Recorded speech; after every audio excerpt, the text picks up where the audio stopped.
امریکہ کا دنیا بھر میں سب سے بڑا اڈا قطر میں ہے، جبکہ قطر نے دنیا کا سب سے بڑا جہاز امریکی صدر ٹرمپ کو تحفے میں دیا تھا۔ اس کے علاوہ پیٹریاٹ جو دفاع کا ایک سسٹم ہوتا ہے وہ بھی اسی امریکی اڈے پہ نصب ہے، اور پھر اس کے ساتھ ساتھ 100 جنگی طیارے امریکی جو ہیں اس اڈے پہ ہے۔ 8,000 فوج امریکی موجود ہے، لیکن اس کے باوجود اسرائیل حملہ کر کے چلا گیا، لیکن امریکہ نے اس کا کوئی ساتھ نہیں دیا اور قطر دیکھتا رہ گیا۔ میں ہوں محبوب رحمان ترولی اور آپ دیکھ رہے زمینی حقائق۔ عرب ممالک کے حقائق ذرا مختلف ہیں۔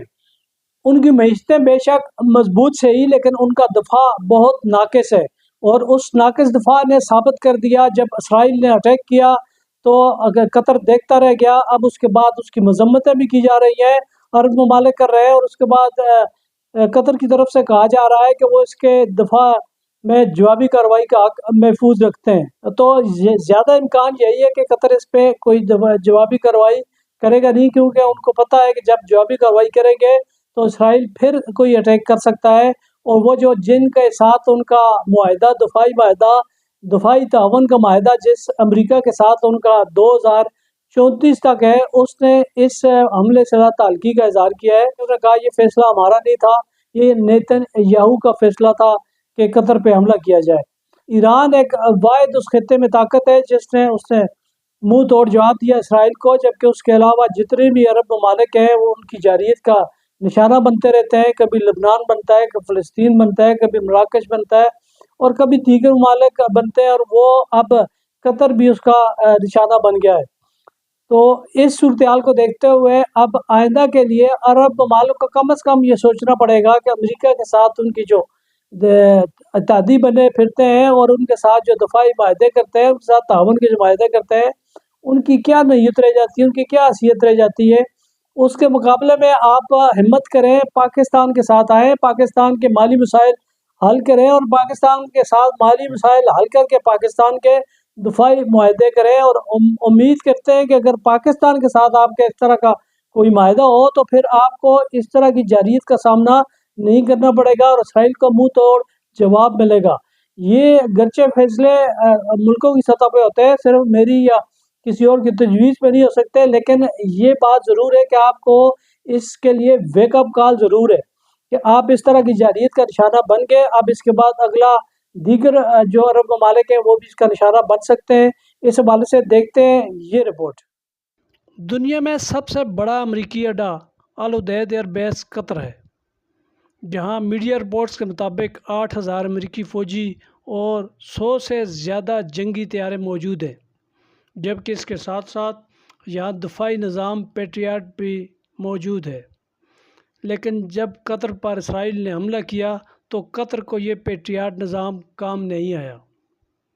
قطر میں اسرائیلی حملے نے مسلم ممالک اور بالخصوص عرب ملکوں میں خوف و ہراس پھیلا دیا ہے۔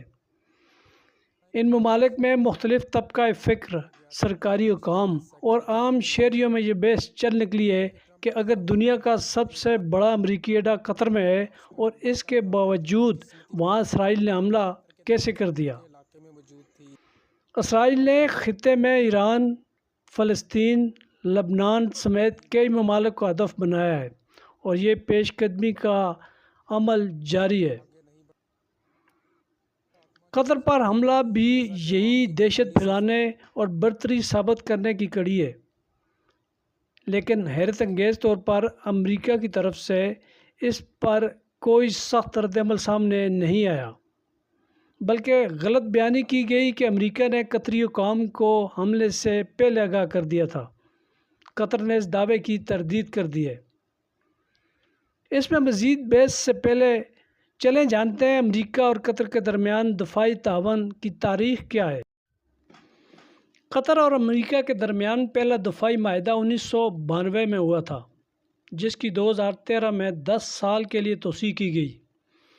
2024 میں ایک بار پھر اس معاہدے کی مدت 10 سال بڑھا دی گئی، یعنی کہ امریکہ معاہدے میں آخری توسیع کے بعد 2034 تک قطر میں موجود رہے گا۔ قطری اور عالمی ذرائع ابلاغ کی رپورٹس کے مطابق ان معاہدوں کا زیادہ تر تعلق فوجی سہولیات، تربیت، ہتھیاروں کی فراہمی اور امریکی اڈوں کے استعمال سے متعلق ہے۔ بات یہاں تک ہی نہیں ہے، بلکہ قطر اس امریکی اڈے کے قیام، ترقی اور سہولیات کی فراہمی کے لیے $8 بلین خرچ کر چکا ہے۔ لیکن اس کے باوجود دونوں ممالک کے درمیان اس دفاعی تعاون میں قطر کے دفاع کی واضح شق شامل نہیں ہے۔ میڈیا رپورٹس کے مطابق ان معاہدوں کی تفصیلات میڈیا پر کم سے کم سامنے آئی ہے اور اس سے صرف دستخط کرنے والے ممالک ہی آگاہ ہیں۔ ماہرین کے مطابق یہ معاہدے نیٹو طرز کے مشترکہ دفاعی معاہدے نہیں ہیں جن میں کسی ملک پر حملہ دوسرے ملک پر حملہ تصور کیا جاتا ہے۔ تاہم قطر میں امریکہ کے دنیا میں سب سے بڑے فوجی اڈہ العدید ایئر بیس پر ہزاروں فوجی اور جدید جنگی ساز و سامان موجود ہے۔ یہی موجودگی کسی بھی بیرونی خطرے کے مقابلے میں قطر کے لیے عملی دفاع سہارا تصور کی جاتی ہے۔ 2017 میں خلیجی بحران کے دوران بھی جب قطر کو شدید سفارتی دباؤ اور بائیکاٹ کا سامنا تھا، امریکی فوج نے قطر میں اپنی موجودگی برقرار رکھی اور بالواسطہ طور پر اس کی سلامتی کی حمایت کی۔ لیکن اسرائیل کے ساتھ محاذ آرائی میں قطر کی ایسی حمایت کا خواب دیکھنا بھی خام خیالی ہے۔ قطر میں اسرائیلی حملہ سعودی عرب، متحدہ عرب امارات، کویت اور خطے کے دیگر عرب ممالک کے لیے ایک ویک اپ کال ہے۔ اب یہ خطرہ منڈلانے لگا ہے کہ اسرائیل اسی طرز کی جارحیت کا دیگر عرب ممالک کو بھی نشانہ بنا سکتا ہے۔ امریکی صدر ڈونلڈ ٹرمپ کے حالیہ دورہ کے دوران قطر کی طرف سے انہیں دنیا کا سب سے بڑا جہاز تحفہ میں پیش کیا گیا۔ سعودی عرب سے بھی بڑے تحائف سمیٹ کر ٹرمپ امریکہ واپس لوٹے۔ عرب ممالک کا اگر خود کو دنیا میں ناقابل تسخیر بنانا ہے تو یہ بڑی بڑی عمارتیں، محلات، نئے شہر اور صرف تجارت پر توجہ مرکوز کرنے کے بجائے اپنی دفاعی صلاحیت بہتر بنانی چاہیے۔ مگر جب بات اسرائیل اور عربوں کے درمیان کشیدگی کی آئی ہے تو ٹرمپ نے اسرائیلی جارحیت کی مذمت یا اسے تنبیہ کرنے کے بجائے صرف اس حملے سے لا تعلقی کا اعلان کیا ہے۔ سوال یہ پیدا ہوتا ہے کہ کل اسی طرز کا اگر قطر اسرائیل کو جواب دے تو کیا امریکہ تب بھی ایسے ہی غیر جانبدار رہے گا؟ عرب ممالک کو سوچنا چاہیے جتنا مالی تعاون وہ امریکہ کے ساتھ کرتے ہیں یا ان کا جھکاؤ خوف کی وجہ سے ہی ٹرمپ کی طرف ہے، اگر یہی تعاون وہ پاکستان سے حاصل کریں اور جواب میں پاکستان کے مالی مسائل کے حل کی یقین دہانی کرائیں تو شاید پاکستان اسرائیل سے ان ممالک کا بہتر انداز میں تحفظ کر سکتا ہے۔